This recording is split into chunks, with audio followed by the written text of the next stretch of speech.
Apprendre à pardonner selon l'évangile de Matthieu implique plusieurs enseignements clés. Voici quelques principes basés sur les passages de Matthieu. Reconnaître l'importance du pardon. Dans Matthieu chapitre 6 versets 14 à 15, il est dit que si nous pardonnons aux autres leurs offenses, notre Père Céleste nous pardonnera aussi. Cela souligne l'importance du pardon dans notre relation avec Dieu. Comprendre notre propre besoin de pardon. Avant de pouvoir pardonner aux autres, il est essentiel de réaliser que nous avons aussi besoin de pardon. Matthieu chapitre 18 versets 21 à 22 nous rappelle que nous devons pardonner sans limite, tout comme Dieu nous pardonne. Pratiquer l'humilité. Dans Matthieu chapitre 5 versets 23 à 24, Jésus enseigne que si nous avons quelque chose contre un frère, nous devons d'abord nous réconcilier avec lui avant d'offrir notre don à Dieu. Cela montre l'importance de l'humilité et de la réconciliation. Être prêt à lâcher prise.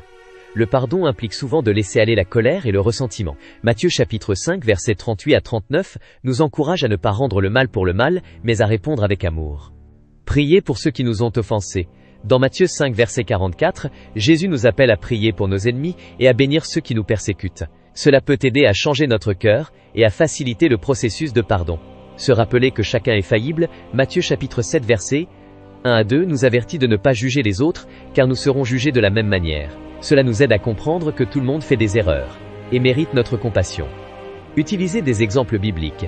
Les paraboles, comme celle du serviteur impitoyable, Matthieu chapitre 18 versets 23 à 35, illustrent l'importance de pardonner aux autres, surtout lorsque nous avons été pardonnés d'une dette bien plus grande.